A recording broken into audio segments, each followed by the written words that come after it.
Eh bien bonjour à tous. Alors comme convenu, je reviens vers vous avec une recette. Je vous ai parlé de l'Alsace ce matin dans mon dernier message, mais j'aurais pu étendre un petit peu puisque ce n'est pas que l'Alsace, je ne vais pas me faire des ennemis. J'aurais pu parler de l'Allemagne, j'aurais pu parler de la Suisse, j'aurais pu parler de l'Autriche. Aujourd'hui on va s'attaquer au Kouglof. Alors je ne sais pas si vous connaissez tous le Kouglof, mais vous allez voir c'est quelque chose de très sympa à réaliser, et en plus généralement quand on a mis le nez dedans on a du mal à s'en défaire. Alors qu'est-ce qu'il faut pour le Kouglof? Il me faut du rhum. Alors je reviens sur l'histoire des alcools de la dernière fois, n'hésitez pas à prendre des alcools de qualité. Attention, alcool à consommer avec modération, n'oubliez pas, mais des alcools de qualité. Du rhum. Alors le rhum, qu'est-ce que j'ai fait? J'ai fait macérer des raisins de Corinthe, puisque j'avais besoin de raisins. J'ai fait macérer dans du rhum, j'ai récupéré tout simplement le rhum, parce que bon, on va pas gaspiller, ça serait ridicule. Du beurre, des amandes, alors des amandes entières, qui ne sont pas émondées, donc des amandes entières. J'en ai pris 26. Alors pourquoi 26? Tout simplement parce que pour réaliser un Kouglof, il faut un plat à un Kouglof, ça ressemble à ceci. Bon, vous avez certainement déjà vu. Donc plat à Kouglof, et il y a des petites rainures au fond qui seront le dessus du gâteau sur lesquelles vous allez retrouver les amandes. Et ces rainures sont au nombre de 13. Mais comme je suis quelqu'un de gourmand, ça je vous l'avais déjà dit, je mets 2 fois plus d'amandes, c'est beaucoup plus sympa, et en plus ça donne du goût. Donc les amandes, des œufs, de la farine, une petite touche personnelle, je viens rajouter des pralines roses. Ce sont des amandes enrobées de sucre, c'est délicieux. Alors, je ne les mets pas entières, parce que vous voyez, entières ça ressemble à ça.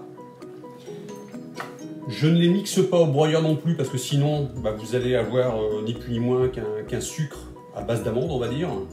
Donc je les coupe en deux, vous voyez, je les ai coupés en deux. Ça se coupe assez facilement, c'est assez tendre, donc il n'y a pas de problème. Donc ça, pour ajouter dans mon Kouglof, ça va donner quelque chose de différent. Du sel, du sucre fin et du sucre glace, du lait, de la levure boulangère exclusivement, j'insiste là-dessus. Vous pouvez essayer les levures boulangères, autres séchées, mais je préfère largement la levure boulangère. Et puis donc le plat à Kouglof, indispensable. Vous ne pouvez pas faire un Kouglof dans autre chose qu'un plat à Kouglof. Voilà. Vous en trouvez partout, ça se trouve en grande surface, c'est un des rares commerces qui reste encore ouvert à l'heure actuelle. Voilà. Ensuite, pour la préparation, alors moi j'utilise un robot que vous connaissez peut-être qui s'appelle le Thermomix. C'est génial, mais il n'y a pas que le Thermomix, il y a d'autres robots. Donc là, je vais faire ma pâte à base avec le Thermomix, mais vous pouvez très bien le faire avec les autres robots équivalents qui font du pétrin, etc. Et sinon, vous pouvez également le faire à la main. Il y aura juste une petite astuce que je vais vous expliquer tout de suite d'ailleurs. C'est que la levure doit être préparée à une température précise qui est de 37 degrés. Donc il ne faut pas aller ni en dessous ni au-dessus pour que ça prenne bien. Donc là, le Thermomix, ça fait quelque chose qui sait faire précisément. Donc on a dit que la température, il va amener tout ça à 37 degrés. Sinon, il faut vous équiper d'un thermomètre de cuisine, de cuisson, comme ceci. Ça coûte pas très cher, on en trouve partout. Et ça, on a l'impression que c'est l'outil qu'on utilise une fois tous les 10 ans, mais je vous garantis que non, on l'utilise très souvent. Il y a d'autres ustensiles comme ça, on viendra dessus au fur et à mesure, mais ça c'est top. Voilà, donc on va commencer la recette. Donc on va commencer par mettre le lait. Donc je vous ai déposé la recette en tout début de vidéo. Donc là, pas de souci, vous faites des arrêts sur image, le temps de recopier, il n'y a pas de souci. Donc on y va avec le lait. Donc on a dit 200 g de lait.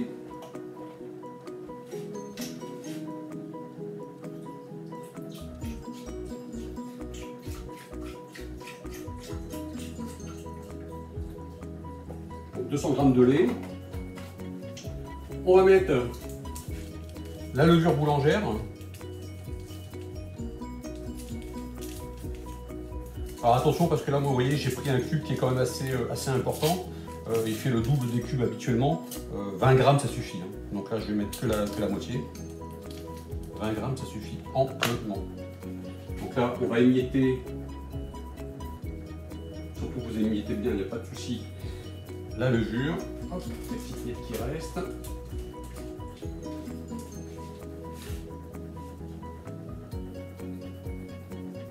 On va y rajouter le beurre. Donc le beurre, c'est 120 grammes.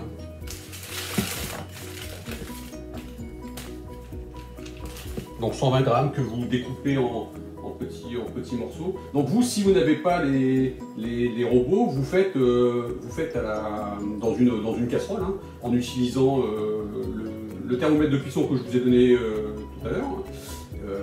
Et puis en fait, vous faites exactement la même chose. Hein. Vous pesez bien vos ingrédients. Alors pesez bien parce que parfois je connais des gens qui font la cuisine un petit peu à la hussarde. Et c'est approximativement, pour ce genre de recette, ça marche pas. Hein. Ça marche pas, il faut quand même être assez précis. Et ne pas dépasser les doses. 115, et là on va être bon à 120.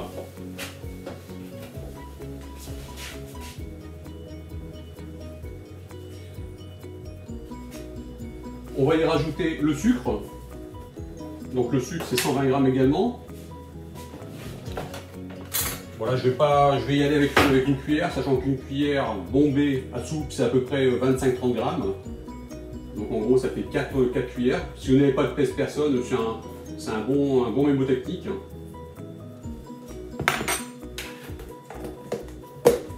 Voilà, et enfin, on va y mettre également tout de suite le rhum. Alors le rhum, c'est une dizaine de grammes, donc c'est pas beaucoup. Hein. Voilà, vous voyez, c'est juste pour aromatiser. Alors j'ai oublié de vous dire, si vous avez des soucis avec le rhum, ce qui est possible en cuisine, aucun problème. Vous pouvez compenser le rhum par de la fleur d'oranger. La fleur d'oranger, ça c'est génial, ça en cuisine aussi. Dans les pâtisseries, ça vous donne une saveur extraordinaire. Donc remplacez le rhum par la fleur d'oranger. Ça passe très très bien avec le kouglof. Voilà, donc là je vais mettre en route mon Thermomix. Donc vous, ça serait votre casserole. Et là, pour ma part, ça va être donc pendant 3 minutes. Ce qui veut dire que si vous le faites au robot, ça sera exactement pareil. C'est pendant 3 minutes, vous laissez tourner. Voilà, les 3 minutes se sont écoulées, nous voici de retour. Donc maintenant que la levure, le levain est prêt, on va pouvoir ajouter nos 650 grammes de farine dans la préparation.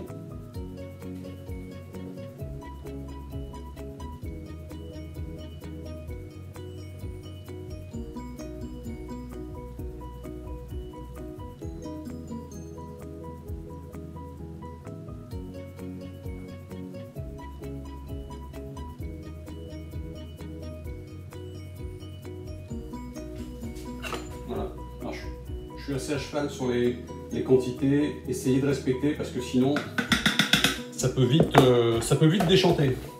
Donc les 650 g de farine, une cuillère à café de sel. Donc là on est beaucoup moins approximatif, mais il faut quand même qu'il y ait une cuillère à café.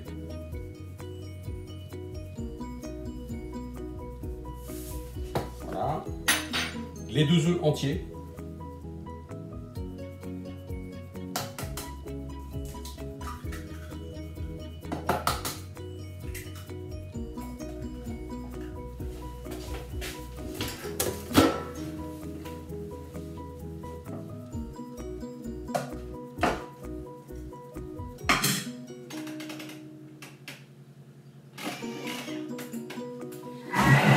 Et là, on va passer à la fonction pétrissage dans quelques instants. Donc là, si vous avez un robot autre que le Thermomix, vous allez le faire tourner pendant 3 minutes,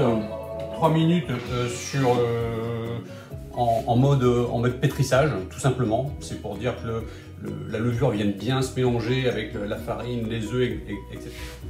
Et me voici de retour. Donc là, ça y est, cette fois-ci, je vais vous montrer un résultat. Notre pâte est prête. Voilà. Donc qu'est-ce qu'on va faire maintenant? C'est assez simple. On va extraire du robot. Alors là je vous cache pas que c'est la partie la moins drôle parce que c'est une pâte assez collante. Mais en cuisine, il ne faut pas avoir peur de se salir. Donc je mets ça dans un plat, un saladier plutôt, pardon, que j'ai au préalable huilé pour éviter que ça ne colle. La pâte est déjà suffisamment comme ça.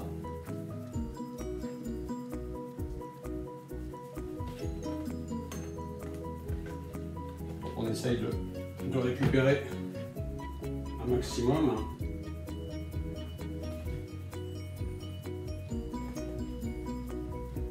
Comme je disais tout à l'heure, pas de gâchis. Voilà. Et donc là, qu'est-ce qu'on va faire? On va tout simplement rajouter les raisins qu'on avait fait macérer dans le rhum et nos pralines roses. Et là maintenant, c'est un petit exercice de malaxage parce qu'il faut vraiment que ce soit bien mélangé. Vous mettez un couvercle ou un film. Bon là j'ai un couvercle, je vais mettre un couvercle. Sinon un film alimentaire et on laisse reposer pendant 45 minutes. Et salut à tous, voilà, donc de retour, on s'est quitté tout à l'heure sur la pâte qui était en train de se reposer pour 45 minutes. Alors j'ai un petit peu triché, vous allez voir que c'est pas bien important. Ce qui s'est passé entre temps, j'ai pris mon plat à Kouglof, que je vous avais présenté tout à l'heure, je l'ai beurré, donc vous prenez un peu de beurre et vous y allez avec les mains, vous beurrez pas trop mais suffisamment pour pas que ça attache. Et je suis allé mettre dans le fond de mon plat les amandes. Donc là, vous les mettez dans les rayures 2 par 2. Bon, ça se passe bien, il n'y a pas de souci. Et ensuite, j'ai pris ma pâte et je suis venu la déposer dans mon plat en tassant bien, vous voyez, pour que ça vienne bien s'incruster dans les rayures et qu'on ait une belle forme à la fin au niveau du gâteau. Voilà. Et une fois qu'on a mis ça dans le plat à Kouglof, on est reparti pour 45 minutes de pause. Le résultat, il est là. Et maintenant la pâte a de nouveau gonflé pendant 45 minutes dans mon plat à Kouglof. Et là, on est prêt à le mettre au four. Donc là, c'est ce que j'ai fait. J'ai fait préchauffer mon four, Carrossa 4, 160 degrés. Et là, on est parti pour 40 minutes.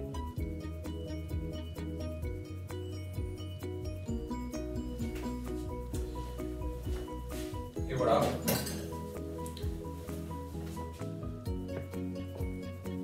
Vous prenez le sucre glace, bon, il n'y a pas de règle, vous prenez le sucre glace que vous avez, là c'est un sucre glace que j'ai fait il y a quelques temps, et vous saupoudrez assez généreusement parce que c'est un gâteau qui se mange quand même assez sucré. En plus c'est joli, c'est assez festif.